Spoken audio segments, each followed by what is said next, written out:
ఒక big breaking చూస్తున్నాం. ఢిల్లీలో జరుగుతున్నటువంటి కవిత పరిణామాలను ఒకసారి మనం విశ్లేషించుకోవాల్సిన అవసరం ఉంది. ఈరోజు కవిత ఒంటరిగా తిహార్ జైల్లో గడుపుతూ ఉంటే ఇక్కడ కవిత కుటుంబ సభ్యులంతా కూడా ఈరోజు ఎన్నికల హడావుడిలో ఈరోజు కేసీఆర్ ఒకవైపు బస్ యాత్ర చేస్తూ ఉంటే మరొక వైపు కేటీఆర్ కానీ హరీష్ రావు కానీ సంతోష్ రావు కానీ మిగతా కుటుంబ సభ్యులు వాళ్ళ సొంత తల్లి కూడా ఈరోజు కవితను పట్టించుకోకుండా ఎవరి పనుల్లో వారు బిజీగా ఉన్నారు. అయితే ఢిల్లీ నుంచి మనకు వస్తున్నటువంటి సమాచారం ప్రకారం, ముఖ్యంగా కవిత టీం నుంచి మనకు వస్తున్నటువంటి సమాచారం ప్రకారం ఈరోజు కవిత రాజకీయ జీవితాన్ని అనగదొక్కడానికి కవితను ఈరోజు రాజకీయంగా కావచ్చు అన్ని రకాలుగా అనగదొక్కడానికి ఈరోజు ప్రతిపక్షాలు కాదు సొంత కుటుంబ సభ్యులే పెద్ద ఎత్తున పన్నాగం పన్నారని చెప్పేసి కూడా తిహార్ జైల్లో కవిత కొంత మనోవేదన అనుభవిస్తున్నట్టు కొంత మనకు సమాచారం వస్తూ ఉంది. అయితే ఎందుకు జరుగుతూ ఉంది ఏంటిది అనేది ఒక్కసారి మనం చాలా క్లియర్గా దీనిపైన విశ్లేషణ చేయాల్సిన అవసరం ఉంది. ఇది తెలంగాణ సమాజానికి అవసరంగా మనకైతే తెలుస్తూ ఉంది. ముఖ్యంగా ఇక్కడ తెలంగాణ రాష్ట్రంలో కేసీఆర్ కుటుంబంలో ముఖ్యంగా గత 10 సంవత్సరాలు కావచ్చు లేదంటే 15 సంవత్సరాలు కావచ్చు 2001లో కేసీఆర్ టీఆర్ఎస్ పార్టీ స్థాపించినప్పుడు అతనొక్కడే నేను నా ముసలి తప్ప ఎవరు లేరు, ఎవరు రారు రాజకీయాలకి, మా ఇద్దరు కొడుకు కానీ బిడ్డ కానీ అమెరికాలో సెటిల్ అయిపోయారు, ఇక నా జీవితం తెలంగాణకి అంకితం అంటూ 2001లో ప్రారంభించినటువంటి తెలంగాణ ఉద్యమంలో భాగంగా తెలంగాణ సమాజం కేసీఆర్ యొక్క ఏది మాటలు కావచ్చు తన విశ్లేషణ కావచ్చు తను చేసినటువంటి పదునైనటువంటి విమర్శలు కావచ్చు ఆ రోజు ధైర్యంగా చేసిన దానిలో తెలంగాణ సమాజం అంతా కూడా కేసీఆర్ వైపు కేసీఆర్ వెంట నడిచింది అనేది వాస్తవం. అంతకుముందు జరిగిన ఉద్యమాలు ప్రజా ఉద్యమాలు ఏవైతే ఉన్నాయో అక్కడక్కడ చిన్న పొరపాచాలు రావడంతో ఎక్కడికక్కడ సంఘాలుగా విడిపోయి ఉద్యమం చేసినప్పటికీ కూడా ఒక రాజకీయ వేదిక, ఎందుకంటే తెలంగాణ రాష్ట్రం అనేది ఒక రాజకీయ ప్రాసెస్ ద్వారానే అంటే పార్లమెంటరీ ప్రాసెస్ ద్వారానే జరగాలి కాబట్టి ఒక రాజకీయ వేదిక మనకు అవసరం కాబట్టి టీఆర్ఎస్ పార్టీని ఆ రోజు అన్ని సంఘాలు కూడా విశ్వసించినాయి, అన్ని సంఘాలు కూడా సపోర్ట్ చేసినాయి. ప్రజా సంఘాలు సపోర్ట్ చేసినాయి, కమ్యూనిస్టులు సపోర్ట్ చేసిరు, అదేవిధంగా పౌర సమాజం సపోర్ట్ చేసింది, అనేకమైన కుల సంఘాలు సబ్బండ వర్గాలు కూడా సపోర్ట్ చేసిన విషయాన్ని మనందరం గుర్తుపెట్టుకోవాలి.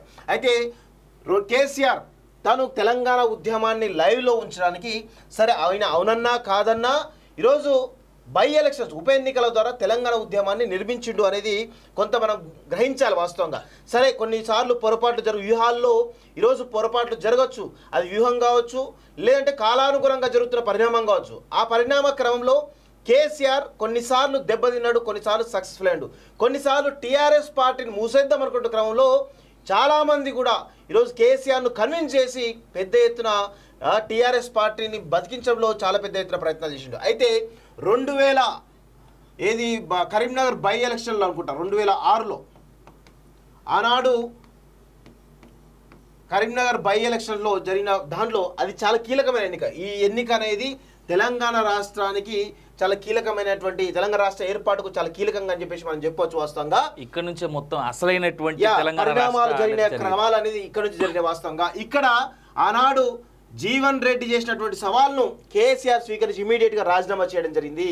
ఆ తదనంతర పరిణామాల్లో కేసీఆర్ను ఒంటరి చేసి ఈరోజు తెలంగాణ సమాజం అంతా కేసీఆర్ వెంట ఉంది, కానీ అన్ని రకాలుగా కేసీఆర్ ఇబ్బంది పెట్టే ప్రయత్నం చేసినప్పుడు ఆ రోజు కరీంనగర్ ప్రజానికం చాలా స్పష్టమైనటువంటి తీర్పిచ్చి టీఆర్ఎస్ను కేసీఆర్ను నిలబెట్టిన విషయం గ్రహించాలి. అయితే ఇక్కడ నుంచే కేసీఆర్ కుటుంబ ఆధిపత్యం స్టార్ట్ అయిందనే విషయం కూడా గుర్తుపెట్టుకోవాలి.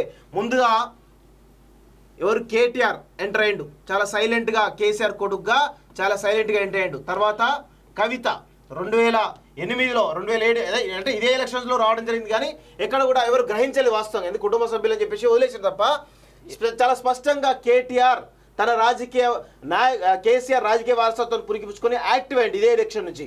అప్పుడు కవిత కూడా ఎంటర్ అయింది, కానీ కవిత ఎన్నికలకు వస్తుందని చెప్పి ఎవరు అనుకోలేదు. అయితే ఈ పరిణామ క్రమంలో కేటీఆర్ 2009లో ఆనాడు తెలంగాణ ఉద్యమానికి ఈరోజు కీలకంగా పోషించినటువంటి కేకే మహేందర్ రెడ్డి యొక్క రాజకీయ జీవితాన్ని ఈరోజు నాశనం చేసి కేటీఆర్ 2009లో సిరిసిల్ల నుంచి పోటీ చేసి దాదాపు 130-120 ఓట్లతోటి గెలుపొందడం జరిగింది. అది కూడా full majority of KK. Yes, otherwise KTR అసలు ఏం లేదు, ఏం తెలియదు కూడా. ఎస్. సో ఇక్కడ మొదటి దెబ్బ కేసీఆర్ అనే ఉద్యమకారుడి పైన పడింది వాస్తవంగా. ఇక కవిత 2009లో ఇక తను కూడా రాజకీయ అరంగేట్రం చేయాలని దానిలో ఒక జాగృతి అనేటువంటి సంస్థ, తెలంగాణ జాగృతి అనేటువంటి సంస్థ ద్వారా ప్రజల్లోకి వెళ్ళి ఈరోజు గతంలో స్వాతంత్ర ఉద్యమంలో ఏ విధంగానైతే స్వాతంత్ర పోరాటంతో పాటు ఒకవైపు గణేష్ ఉత్సవాల పేరిట ఆనాడు ఒక హిందూ రిలీజియన్ యొక్క పోరాటం ద్వారా దీన్ని కూడా గణేష్ ఉత్సవాల పేరిట కూడా ఈరోజు స్వాతంత్ర ఉద్యమానికి ఊతమైందని చెప్పేసి మనం అప్పుడు చాలా విన్నాం వాస్తవంగా. సో అదే కోణంలో జయశంకర్ గారి ఆలోచన మేరకు, ప్రొఫెసర్ జయశంకర్ సార్ ఆలోచన మేరకు జాగృతి సంస్థ ద్వారా నిర్మిస్తున్నటువంటి కవితను జయశంకర్ ఒక మాట చెప్పారు. ఇక్కడ మన తెలంగాణ రాష్ట్రానికి బతుకమ్మ పండుగ అనేది చాలా పెద్ద ప్రాచుర్యంలో ఉంది, దాన్ని మీరు జిల్లాలు తీసుకుపోయి బతుకమ్మ ఆడించే ప్రయత్నం చేయండి, బతుకమ్మకు ఒక గుర్తింపు తీసుకొచ్చే ప్రయత్నం చేయండి అని చెప్పేసి ఆనాడు కవితకు జయశంకర్ సార్ సలహా ఇస్తే దాన్ని కవిత చాలా తూచా తప్పకుండా ఆనాడు ఉన్నటువంటి 10 జిల్లాల్లో కూడా ఈరోజు పెద్ద ఎత్తున బతుకమ్మ కార్యక్రమాలు చేసింది అనేది వాస్తవం. అందరూ గుర్తుపెట్టుకోవాల్సినటువంటి విషయం వాస్తవం. ఇక్కడ విషయం ఏంటంటే ఆనాడు కేటీఆర్కి కానీ కవితకు కానీ ఆస్తులేం లేవు వాస్తవంగా. అయితే కవిత కొన్నిసార్లు బతుకమ్మ కార్యక్రమాల కోసం తన సొంత నగలని, తన ఇంటిని తాకట్టు పెట్టి కూడా బతుకమ్మ కార్యక్రమాలు చేసింది అనేది వాస్తవం. ఎందుకంటే నేను కూడా దాదాపు 7 నుంచి 8 సంవత్సరాల పాటుగా తెలంగాణ జాగృతిలో పనిచేసిన, తెలంగాణ జాగృతి రాష్ట్ర కార్యదర్శిగా, తెలంగాణ జాగృతి ఐటీ సెల్ రాష్ట్ర ప్రెసిడెంట్గా కూడా నేను దాదాపు 7-8 సంవత్సరాలు ఆ యొక్క ఆర్గనైజేషన్ పనిచేసిన కాబట్టి నేను అందులో ఉన్న కొన్ని విషయాలు, బతుకమ్మ కార్యక్రమం జరిగే విషయాలను మీ ముందు ఉంచే ప్రయత్నిస్తున్నాను. సో ఆనాడు అనేకమైనటువంటి ఎవరు సహకరించకపోయినా మీడియాని, అదేవిధంగా ప్రజల్ని కూడా బతుకమ్మ పండుగ వైపు కవిత కొంత పెద్ద ఎత్తున ప్రయత్నాలు చేసింది అనేది వాస్తవం. సరే, అప్పటికీ బతుకమ్మ పండుగ అందరి మనసుల్లో, అందరి ఆడబిడ్డలు అందరూ కూడా ఆడుతున్న విషయం కూడా తెలుసు. కానీ కొంత దాన్ని ఇంకా పెద్ద ఎత్తున చేయడానికి ఆమె ప్రయత్నాలు చేసి సక్సెస్ అయింది. కేవలం తెలంగాణ రాష్ట్రంలోనే కాకుండా యూకేలో, యుఎస్లో, ఆస్ట్రేలియాలో అక్కడ కూడా జరుగుతూ ఉన్నాయి బతుకమ్మ ప్రోగ్రాం. కానీ ఒక ఫేస్ ఆఫ్ ది ఫెస్టివల్కి అవసరం. ఆ ఫేస్ ఆఫ్ ది ఫెస్టివల్ కవిత ఆమె వాడుకున్నది అనేది చాలా స్పష్టంగా కనబడతా ఉంది.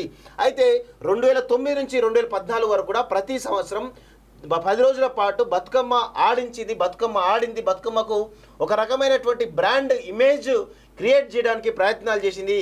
సో దాన్ని వాడుకునేటువంటి ప్రయత్నం చేసింది. వాస్తవంగా రాజకీయంగా ఎదగాలి అంటే ఇలాంటి కొన్ని ప్రయత్నాలు కొంతమంది చేస్తే దానిలో కవిత చేసింది, సఫలమైంది అనేది వాస్తవం. అయితే 2009లో కేటీఆర్ ఎంటర్ అయ్యిండు, 2009 ఎమ్మెల్యేగా వచ్చేసిండు. ఇదే కవిత జాగృతి ద్వారా ప్రజలకు వచ్చేసి తెలంగాణ ఉద్యమకాలుగా వీళ్ళందరూ కూడా ఎస్టాబ్లిష్ అయ్యారు. అయితే ఈ క్రమంలో 2014లో కేసీఆర్ ఈమెకు టికెట్ ఇవ్వకుండా నిరాకరించినప్పుడు బలవంతంగా, సరే తను ఏ రకాల ప్రెజర్ పెట్టిందో మనకు తెలియదు కానీ మొత్తానికైతే నిజామాబాద్ ఎంపీగా ఆమె పోటీ చేసి భారీ మెజార్టీ తోటి గెలవడం జరిగింది. ఇక్కడ నుంచే అసలు కథ స్టార్ట్ అయింది వాస్తవంగా. ఇప్పుడు ఏమైంది, కేసీఆర్తో పాటు అక్కడ అడిషనల్గా హరీష్ రావు ఉండే, అదేవిధంగా రమ్యారావు గారి భర్త కూడా ఉండే. పాప ఆయన కూడా బయటకు పంపించేసి వీళ్ళంతా కుట్రపూరితంగా బయటకు పంపించి జరిగింది వాస్తవంగా. సో ఈ ఫస్ట్ కరీంనగర్ సీట్ ఆయనదే, యాక్చువల్గా రమ్యారావు సీటే, హస్బెండ్ యాక్చువల్ కరీంనగర్. ఇవాళ కేకే మహేందర్ రెడ్డి అయినా అడపా కాంగ్రెస్ నుంచి ఆ పేరు వినబడుతుంది అయినది, కానీ రమ్యారావు భర్త అయితే కనీసం ఎక్కడ పిక్చర్ లో కూడా లేకపోయింది వాస్తవం. కేసీఆర్, హరీష్ రావు ఫస్ట్, తర్వాత కేటీఆర్, కవిత, ఈ మధ్యలో గ్యాప్ లో పానకంలో పుడకలాగా సంతోష్ రావు. ఈ క్యారెక్టర్స్ అన్ని కూడా ఈరోజు కల్వకుంట్ల కుటుంబం, ఈ క్యారెక్టర్స్ అన్ని కూడా తెలంగాణ పైన బలవంతంగా రుద్దేటువంటి ప్రయత్నం జరిగింది.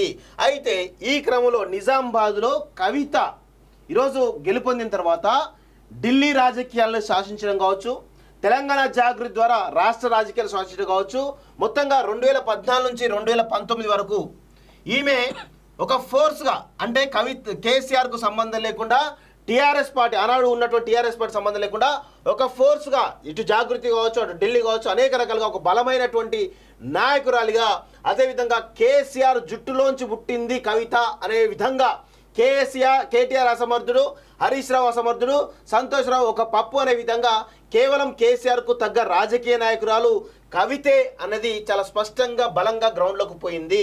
ఒకానొక దశలో టీఆర్ఎస్ పార్టీకి ఆల్టర్నేటివ్ జాగృతి, తెలంగాణ జాగృతి అనేది చాలా స్పష్టంగా గ్రౌండ్లోకి పోయింది. ఎందుకంటే తెలంగాణ జాగృతికి టీఆర్ఎస్ పార్టీకి నిర్మాణం ఉందో లేదో కానీ తెలంగాణ జాగృతికి మాత్రం మండల స్థాయిలో, గ్రామ స్థాయిలో నిర్మాణం ఉన్న విషయం కూడా అందరూ గుర్తుపెట్టుకోవాలి.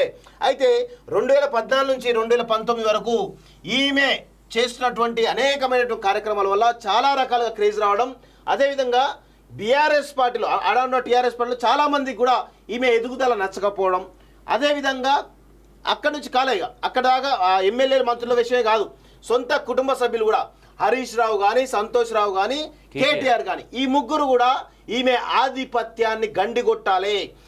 ఈమె గనక నెక్స్ట్ టైం కనుక మళ్ళీ రాజకీయాల్లో కనుక మళ్ళీ ఒకసారి గెలిస్తే కనుక ఖచ్చితంగా మనందరినీ కూడా దాటుకొని ఈరోజు పెద్ద ఎత్తున కేసీఆర్కు ఆల్టర్నేటివ్, కేసీఆర్కు అసలైన వారసురాలు కవితే అనే విషయంలో ఈరోజు పెద్ద ఎత్తున ఒక చర్చ జరిగే అవకాశం ఉంది. కాబట్టి దాన్ని డైవర్ట్ చేయడానికి నిజామాబాద్లో ఈమెను ఓడించడానికి హరీష్ రావు, సంతోష్ రావు, అదేవిధంగా కేటీఆర్ ఈ ముగ్గురు కలిసి ఈమెను ఓడిపోవడానికి కారణమైనరు. నిజంగా ఆడ నిజామాబాద్లో ఆ విషయాన్ని ఎవరు గ్రహించారు? తర్వాత లాస్ట్ 1 వీక్ ముందు కేసీఆర్ గ్రహించాడు. కేసీఆర్ ఇమీడియట్గా కవిత ఓడిపోయే అవకాశం ఉందని చెప్పేసి ఆ నిజామాబాద్లో ఒక కమ్మ సామాజిక వర్గం సంబంధించినటువంటి కీలకమైన నేత ఎవరైతున్నారో మండా వెంకటేశ్వరరావు, మాజీ మంత్రి, మాజీ ఎమ్మెల్యేగా 4-5 సార్లు గెలుపొంది నిజామాబాద్ రాజకీయాలు పట్టున్నటువంటి మండా వెంకటేశ్వరరావు ఇంటికి కేసీఆర్ వెళ్ళిండు. కేసీఆర్ వెళ్ళి అతను కలిసి దయచేసి మీరు బీఆర్ఎస్ పార్టీలో జాయిన్ కండి, అదేవిధంగా మీరు మాకు మద్దతు ఇవ్వండి, మా కవితను గెలిపించని చెప్పేసి అంటే అప్పటికప్పుడు మండా వెంకటేశ్వరరావు నిజామాబాద్లో కవితను సపోర్ట్ చేసే ప్రయత్నం చేసినప్పుడు కూడా అప్పటికి జరిగినటువంటి డ్యామేజ్ అంతా జరిగిపోయింది. ఎందుకంటే ఈ కేటీఆర్ కానీ, సంతోష్ రావు కానీ, హరీష్ రావు కానీ అక్కడ ఉన్నటువంటి ఎమ్మెల్యేలందరినీ కూడా కంట్రోల్ చేసి ఎమ్మెల్యేలందరూ కూడా చాలా సీరియస్గా అక్కడ ఉన్న ఎమ్మెల్యేలు కూడా కవిత నిజామాబాద్ ఉమ్మడి జిల్లాలో మా ఎమ్మెల్యేలకు స్వేచ్ఛ లేదు, మా ఎమ్మెల్యే ఎవరిని కూడా పనిచేయట్లేదు, ఆమె డైరెక్ట్గా క్యాడర్ తోటి మాట్లాడుతుంది, డైరెక్ట్గా ప్రజలతో సత్సంబంధం పెంచుకుంటున్న కోణంలో కొంత ఇబ్బందికర పరిస్థితుల్లో ఎమ్మెల్యేలు కూడా ఇమ్మీడియట్గా వీళ్ళకి సహకరించినటువంటి దానిలో జీవన్ రెడ్డి ఉన్నాడు, ప్రశాంత్ రెడ్డి ఉన్నాడు, షకీల్ ఉన్నాడు, అందరు ఉన్నారు. వాస్తవం చెప్పాలంటే అందరు కలిసి నిజామాబాద్లో కవిత ఓటమి కారణమైనరు. కవిత ఓడిపోయినటువంటి అదే రోజు రాత్రి ముగ్గురు ఎమ్మెల్యేలు కలిసి పార్టీ చేసుకున్నారు అనేటువంటి వార్తలు కూడా పెద్ద ఎత్తున బయటకు వచ్చినాయి. సో దాని తర్వాత ఇక కవిత ఎమ్మెల్సీ అయింది. ఆ తర్వాత ఢిల్లీ లిక్కర్ స్కామ్లో అయింది.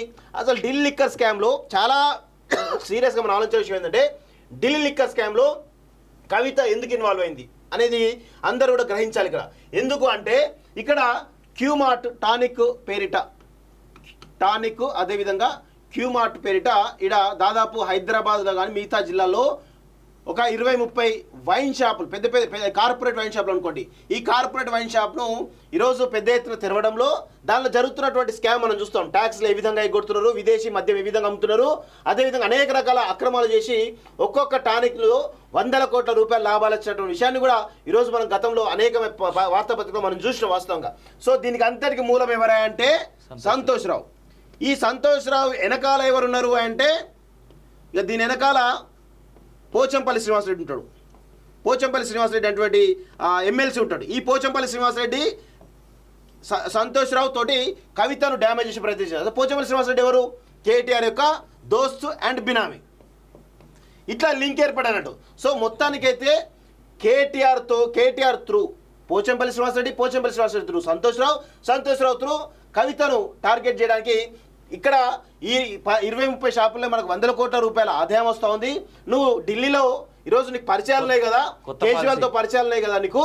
సో నువ్వు అక్కడ కొత్త పాలసీ ఏర్పడుతుంది, నువ్వు అక్కడ పోయి ఇమీడియట్గా ఆ పాలసీని మొత్తం కూడా ఈరోజు మనకు అనుకూలంగా వచ్చే ప్రయత్నం చేయి. ఇక్కడ అనేకమైనటువంటి మనకు ఆల్రెడీ లిక్కర్ సంబంధించినటువంటి ఈరోజు ఎన్ని కాంటాక్ట్స్ అన్ని కాంటాక్ట్స్ ఉన్నాయి.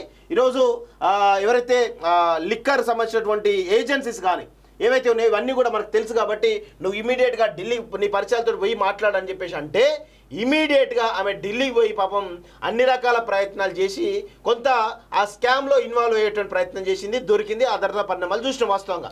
సో అదంతా అయిపోయింది కదా. ఢిల్లీ లిక్కర్ స్కామ్లో ఆమె దొరికిన తర్వాత కేసీఆర్ ఏం చేయాలి? కాంప్రమైజ్ మోడ్లోకి పోవాలి. కాంప్రమైజ్ మోడ్లోకి పోకుండా ఈరోజు ఎంతో కొంత వాస్తవాలు మాట్లాడుకుంటే, రాజకీయాలు వాస్తవాలు మాట్లాడుకుంటే ఈరోజు కేసీఆర్ పోయి ప్రధాని దగ్గర కనుక రిక్వెస్ట్ చేసుకుంటే ఎంతో కొంత తగ్గే అవకాశం ఉండే. కానీ ఏం చేసిండు కేసీఆర్, ఏది ములాయం సింగ్ యాదవ్, ఉత్తరప్రదేశ్ మాజీ ముఖ్య ములాయం సింగ్ యాదవ్ చనిపోయినప్పుడు ఆ విజిట్ కానీ వెళ్ళి అక్కడ నుంచి ఢిల్లీకి నేరుగా వెళ్ళిండు. అక్కడికి వెళ్ళి దాదాపు 12 నుంచి 15 రోజుల పాటు ఉండి అక్కడ గవర్నర్ నరసింహన్తో అనేకమైన రాయబారాలు చేసి సరే అక్కడ కొంత కన్విన్స్ అవుతున్న క్రమంలో కేసీఆర్కు చిరాకు వచ్చేసి హైదరాబాద్కు వచ్చేసి ఫామ్ హౌస్ కేసులో బిఎల్ సంతోష్ ఇరికించేట ప్రయత్నం చేసిండు.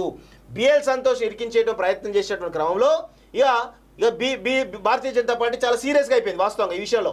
ఇక ఎట్టి పరిస్థితుల్లో ఢిల్లీ కస్గా వదలొద్దని దాంట్లో కవితను అరెస్ట్ చేసి లోపలేసింది. అయితే ఈ పరిణామ క్రమంలో ఇటు కేటీఆర్ కానీ ఇటు హరీష్ రావు కానీ సంతోష్ రావు కానీ ఎవరు కూడా ఆమెకు సపోర్ట్ లేదు. గతంలో ఈడీ ముందు 3-4 సార్లు అటెండ్ అయినప్పుడు ఫస్ట్ ఎవరు కూడా పట్టించుకోలేదు, ఎవరు కూడా ఈ ఢిల్లీ కస్గాలో కవిత పేరు ఇన్వాల్వ్ అవుతున్నప్పుడు కేటీఆర్ కానీ సంతోష్ రావు కానీ హరీష్ రావు కానీ ఇంకెవరు కూడా ఆమెకు మద్దతుగా నిలవలేదు వాస్తవంగా.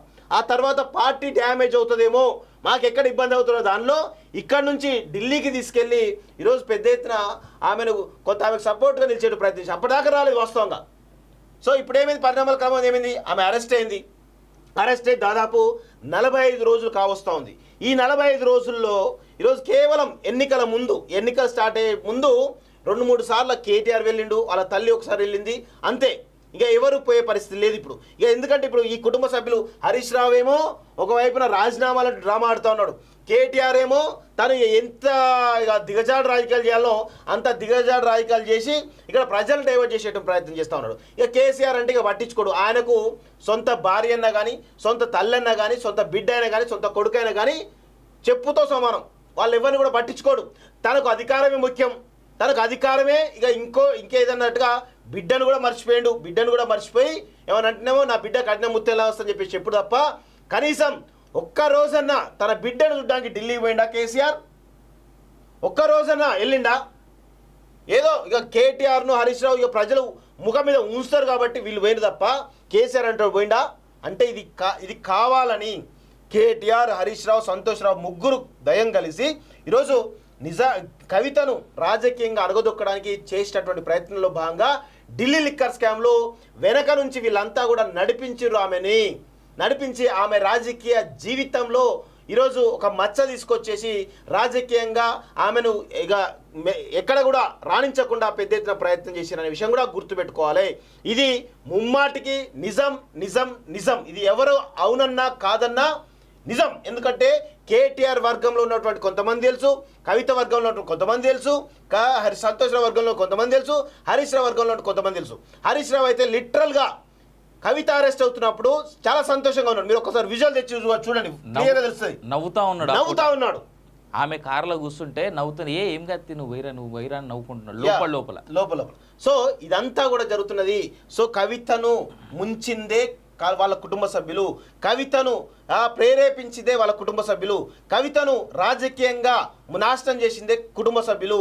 ఇందులో కీలకంగా ముగ్గురు, హరీష్ రావు, సంతోష్ రావు, కేటీఆర్, ఈ ముగ్గురు కలిసి కవిత రాజకీయ జీవితాన్ని సమాప్తం చేయడానికి ప్రయత్నించారు. అందుకే తిహార్ జైల్లో ఆమె మగ్గుతూ ఉండి బాధపడతా ఉంటే కనీసం ధైర్యం చెప్పేట ప్రయత్నం చేయట్లేదు. ఇంకొక విషయం కూడా నేను చెప్తా ఉన్నాను మిత్రులారా, ఇప్పుడు ప్రజెంట్ ఎవరైతే వాదిస్తున్న లాయర్లు ఎవరైతే ఉన్నారో ఆ లాయర్లు కూడా వీక్ లాయర్స్. ఎవరు కూడా కనీసం వాదించడం ప్రయత్నిస్తున్నారు. ఏ లాయర్ అయినా కానీ స్కూల్ పిల్లలకు చదువులకు ఇబ్బంది అయితే నాకు బెయిల్ ఇవ్వమని అడుగుతారా? ఎక్కడన్నా ఉందా ఈ వర్షన్? అంటే లాయర్స్ కూడా ఈరోజు వాళ్ళను కూడా వీక్ లాయర్స్ని పెట్టేసి అక్కడ బెయిల్ రాకుండా చేసేట ప్రయత్నం జరుగుతూ ఉంది. ఆమెను సంవత్సరం పాటుగా బెయిల్ రాకుండా చేయడానికి ఈ ముగ్గురు ద్వయం ఈరోజు హరీష్ రావు, సంతోష్ రావు, కేటీఆర్ చాలా పెద్ద ఎత్తున కుట్ర చేస్తున్న విషయం కూడా గుర్తుపెట్టుకోండి. ఇది ముమ్మాటికి నిజం. ఇది ఎవరిని అడిగిన చెప్తారు. ఇది చాలా అంటే కొన్ని విషయాలు బయటికి చెప్పొద్దు, కానీ చాలా సీక్రెట్ విషయాలు అయినప్పుడు కూడా ఈరోజు కవిత మదన పడుతున్నటువంటి దాంట్లో ఈరోజు మీకు చెప్పేటువంటి ప్రయత్నం మేము చేస్తూ ఉన్నాం. అండ్ దీంతో పాటు సంతోష్ రావుకి తెలియదా? సంతోష్కి కవిత కంటే ఇంకెక్కువ ఢిల్లీ వర్గాల ఫ్రెండ్స్ ఉన్నారు. ఇది చాలా మంది తెలియదేమో. సంతోష్ రావు చాప కింద నీరు లాంటాడు. అండ్ దట్టు ఇంకోటి ఏంది, ఆ క్యూ మార్ట్ టానిక్ కి సంబంధించినటువంటి స్కామ్ ఏదైతే ఉందో కేవలం తెలంగాణ వరకే ఆగిందా అంటే లేదు, మహారాష్ట్రలో కూడా ఉంది. ఇది మొన్న రీసెంట్గా నేను ఆ రోజు సీనియర్ రాలేదు, నేను ఒక్కడిని మార్నింగ్ న్యూస్ చేసినప్పుడు కూడా నేను బయట పెట్టిన ఆల్మోస్ట్ 800 కోట్ల స్కామ్ ఇది. టానిక్ కి సంబంధించి 800, ఇక్కడన్నా 100-200 కోట్లని మాత్రమే మాట్లాడుతున్నారు. సంతోష్ రావు కూడా ఏదో రోజు ఖచ్చితంగా ఉచ్చు పెడతారు, దాంట్లో డౌటే లేదు. సంతోష్ రావు ఏమంటారు నంగనాచి కాదు, లేదంటే ముఖానికి పౌడర్ కూర్చొని నాకు ఏం తెలియదు అని సుధపూస కాదు. సంతోష్ రావు కూడా ఏదో రోజు ఉచ్చు పడుతుంది. కాకపోతే ఏంటంటే సంతోష్ రావుకి ఉన్నటువంటి ఢిల్లీ పరిచయాలు ఏవైతే ఉన్నాయో, ప్రస్తుత ప్రభుత్వం కావచ్చు, పాత ప్రభుత్వం కావచ్చు, ఇంకోరు కావచ్చు, ఆయనకు ఉన్నటువంటి ఐఏఎస్ క్యాడర్ ఫ్రెండ్స్ కావచ్చు, ఇవన్నీ ఎప్పటికప్పుడు సమాచారం సంతోష్కి వస్తూనే ఉన్నది. ఇన్ఫ్యాక్ట్ నువ్వు గమనించన్నా, కవిత అరెస్ట్కి కరెక్ట్గా 15 రోజుల ముందు నుంచి సంతోష్ ఏడా కనిపించాలి. ఎందుకు కనిపించలే? మొన్న ప్రెస్ మీట్కి వచ్చాడు కదా టీవీ9 ప్రెస్ మీట్లో ఉన్నాడు. ఇప్పటికి కూడా నాకు ఒక్కటి అర్థం కాదు, రమ్యారావు చాలా సందర్భాల్లో చెప్పింది ఏమని, కేసీఆర్కి ప్రాణహాని ఉన్నదని లిటరల్గా చెప్పింది. నాకు ఇచ్చిన ఇంటర్వ్యూలో చెప్పింది, నీకు గుర్తుండే ఉండొచ్చు కాక. నాకు ఇచ్చిన ఇంటర్వ్యూలనే ఫస్ట్ అక్కడే ఆమె ఓపెన్ అప్ అయింది. కేసీఆర్కి ప్రాణహాని ఉంది, అది సంతోష్ గారి వల్లనే ఉన్నది అని ఆమె చెప్పింది. అదే కాకుండా కేసీఆర్ పేరు అడ్డు పెట్టుకొని సంతోష్ రావు ఎన్ని రకాల అట్రాసిటీస్ చేసిండు తెలంగాణలో అనేది చెప్పింది ఆమె. అండ్ దట్టు ప్రగతి భవన్ గోడలు కాదు, కేసీఆర్ చుట్టూ ఇంకొక కబంధ హస్తాలు ఉన్నాయి, కేసీఆర్ని కనీసం కేటీఆర్ కలవాలన్నా వాన్ అపాయింట్మెంట్ తీసుకోవాలి అని చెప్పింది. సొంత కొడుకు కన్న తండ్రిని కలవడానికి సంతోష్ రావు అపాయింట్మెంట్ ఎక్కడ నిన్నవా అన్నాను. అది ఎవరు తప్పది? కేసీఆర్ తప్పు. ఆఖరికి కేసీఆర్ ఏం టాబ్లెట్ వేసుకోవాలి, ఏం టాబ్లెట్ వేసుకోవద్దు ఆయనకున్న రోగాలకు గాను. సరే ఏజ్ మీదకి వస్తుంటే బీపీ, షుగర్, ఇంకోటి ఏమేమి వస్తాయి. దానికి తోడు ఇప్పుడన్నా నీకు కొంచెం క్వాలిటీ మద్యం దొరుకుతుంది. అప్పటి రోజుల్లో ఆయన తీసుకున్న లిక్కర్ ఎట్లాంటిది, ఆయన తిరిగిన తిరుగుడు ఎట్లాంటిది. సో ఇవన్నిటికి తోడు ఆయన ఏ మెడిసిన్ వేసుకోవాలో ఏ మెడిసిన్ వేసుకోవద్దు సంతోష్ రావు వాళ్ళ అమ్మే దగ్గరుండి ప్రత్యక్షంగా ఇది వేసుకో అన్నా అంటేనే ఆయన వేసుకుంటాడట. ఎవడిచ్చినా ఏ మెడిసిన్ వేసుకోడట కేసీఆర్ అసలు అట్లెందుకు మారిండు ఫస్ట్ ఆఫ్ ఆల్. ఇప్పుడు అట్లా మారడం వల్ల ఇప్పుడు పిచ్చోర్లకి వరులుతున్నాడా ఈ కూడా చూడాలి కదా. సో ఇన్ని రకాల యాంగిల్స్ ఉన్నాయి. ఒక్క సంతోష్ని కరెక్ట్గా తీసుకోయి గనక ఇది చేస్తే అసలు ఈ కల్వకుంట్ల కుటుంబం చాలా వరకు బెటర్ అవుతుంది అనేటువంటిది నా ఒపీనియన్. సో వాస్తవంగా రాసి పెట్టుకోండి, కవిత పైన ఈ ముగ్గురు చేస్తున్నటువంటి కుట్ర వల్ల ఆమె ఈరోజు పెద్ద ఎత్తున జైల్లో మగ్గుతున్న విషయాన్ని మనం గమనించాలి. సరే స్కామ్ చేసింది అదంతా వాస్తవం, కానీ సరే ఎక్కడైనా కానీ ఎంత తప్పు చేసినా కానీ సొంత చెల్లె కానీ సొంత బిడ్డ కానీ బిడ్డనే మద్దతు దొరుకుతుంది కుటుంబ సభ్యుల నుంచి. ఎవరైనా ఎంత తప్పు చేసినా కానీ ఆ తండ్రి సపోర్ట్ దొరుకుతుంది. కానీ ఈరోజు తండ్రి, అన్న, బావ, ఇంకో అన్న, తమ్ముడు, అన్నను అందరూ కూడా ఈరోజు ఆమెకు వ్యతిరేకంగా ఆమె ఇంకా జైలు నుంచి రావద్దు సంవత్సరం పాటుగా అంటూ ఈరోజు లాయర్లని వీళ్ళు అందరూ మేనేజ్ చేస్తూ ఉన్నారు. ఎంతవరకు నిజం, ఎంతవరకు ఇది మంచి పద్ధతి? ఇవాళ చూడు అరవింద్ కేజ్రీవాల్ అడ్వకేట్స్ చాలా క్లియర్గా వాదించారు. ఏమని, కేవలం అరవింద్ కేజ్రీవాల్ ఈడీ పిలిస్తే వాదనలకు హాజరు కాలేదని అరెస్ట్ చేస్తారా అనేటువంటి మాట మాట్లాడింది. సో వాళ్ళ మాట ఎట్లున్నాయి, కవిత లాయర్ల మాటలు ఎట్లున్నాయి? ఒకసారి కాలోజీ టీవీ లైవ్ చూస్తున్నారు, దయచేసి లైవ్ లైక్ చేయండి, కామెంట్ చేయండి, షేర్ చేసేయడం ప్రయత్నం చేయండి. అదేవిధంగా సబ్స్క్రైబ్ చేసుకోవాల్సిందిగా కోరుతా ఉన్నాం మిత్రులారా. అయితే ఇక్కడ ఒక మిత్రుడు కామెంట్ చేసాడు, Srinivas you are again giving unnecessary publicity to Kavitha who is an accused person Jagadish Reddy అంటూ చెప్తాను. బ్రదర్ అన్న నేను ఏమంటున్నా అంటే, ఇక్కడ సరే ఆమె తప్పు చేసింది అనేది మనం చెప్తా ఉన్నాం, కానీ ఆ తప్పు వెనకాల ఏంది అంటే, ఎవరైనా కానీ ఈరోజు ఒక బిడ్డ ఒక కొడుకు తప్పు చేసినప్పుడు ఆ కుటుంబ సభ్యుల మద్దతు అనేది ఉంటుంది వాస్తవంగా. సరే మోరల్గా సరే ఆ కొడుకు బిడ్డ ఎవరైతే ఉన్నారో సరే తను ఏ విధంగా తప్పు చేసినో తెలియదు, కానీ సరే సొంత కుటుంబ సభ్యుల మద్దతు ఎంతో కొంత ఉంటుంది వాస్తవంగా. కానీ ఆ మద్దతు కొరబడింది, ఆమెకు తగినటువంటి సపోర్ట్ దొరకట్లేదు అనే కోణంలో మాత్రమే నేను ఈ వీడియో ఇచ్చిన.